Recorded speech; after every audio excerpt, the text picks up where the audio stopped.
देश को प्रगति करनी है तो शांति, एकता, सद्भावना, इस मूल मंत्र को हम कभी भी नजरअंदाज नहीं कर सकते हैं। समाज की एकता राष्ट्र के विकास की मुख्य धारा होती है, मुख्य शक्ति होती है। लेकिन कभी कभी ऐसी घटनाएं आती है सामने, माथा शर्म से झुक जाता है, असह्य पीड़ा होती है। समाज का जो नीचे के तबका का व्यक्ति है, दलित हो, पीड़ित हो, शोषित हो, वंचित हो, ये हम सबका दायित्व है उनकी रक्षा करना, हम सबका दायित्व है उनका सम्मान करना, उनको सुरक्षा देना। हजारों साल से हमारे समाज में कुछ बुराइयां आई हैं, कुछ दोष आए हैं, स्पृश्यता भेद घुस गया है।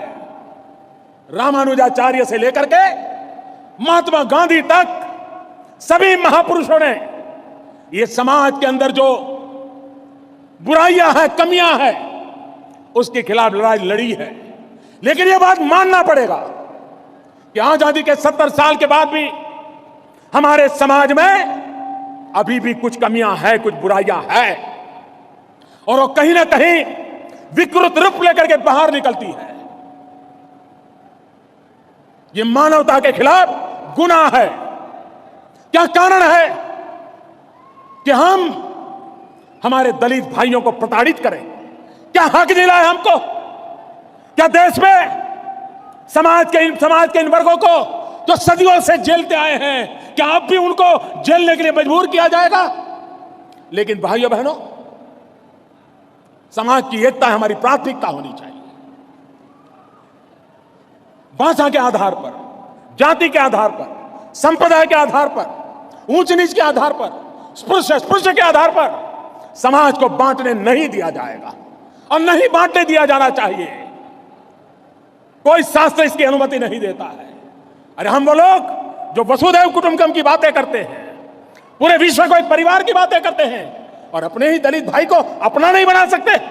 हम ही तो वो लोग हैं जो आत्मवत् सर्वभूतेषु उसके बड़े बड़े ज्ञान परोसते रहते हैं, लेकिन हम ही अपनों को उस आत्मा का अंश मानने को तैयार नहीं है, तो देश और दुनिया हमें माफ नहीं करेगी।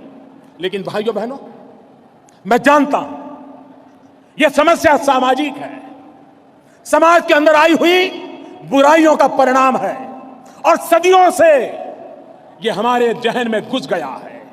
हमें एक्स्ट्रा केयर लेकर के, अधिक परिश्रम करके, अधिक जागरूक रह करके समाज को इस संकटों से बचाना होगा। और हम भारतीय जनता पार्टी के कार्यकर्ता, जो समाज की एकता, देश की एकता के लिए निकले हुए लोग हैं, हम लोगों ने इस प्रकार की प्रवृत्ति करने वाले लोगों को बेनकाब करना होगा। यह सामाजिक समस्या है, उसका जितना ज्यादा राजनीतिकरण होगा, यह समस्या और बिगड़ती जाएगी। जो लोग इस सामाजिक समस्या का समाधान चाहते हैं, उनसे मेरी करबद्ध प्रार्थना है कि समाज में बिखराव पैदा करने वाली राजनीति का रास्ता छोड़ दे। समाज को तोड़ने वाली राजनीति से देश का भला नहीं होगा। मैं जानता हूं इन दिनों इन विषयों पर हमारे खिलाफ ये ज्यादा तूफान क्यों खड़ा किया जाता है? क्योंकि जो लोग मानते थे कि दलितों के वोट के वो ठेकेदार है,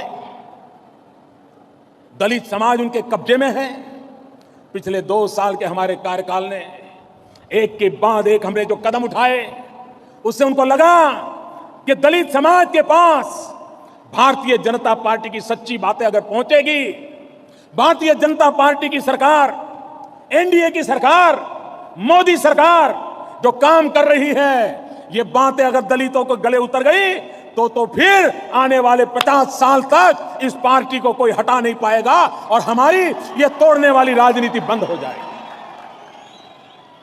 जब हमने बाबा साहब आंबेडकर के 125 साल मनाने का तय किया, पहली बार हिंदुस्तान की पार्लियामेंट ने 2 दिवस बाबा साहब आंबेडकर के 125 साल निमित्त चर्चा की।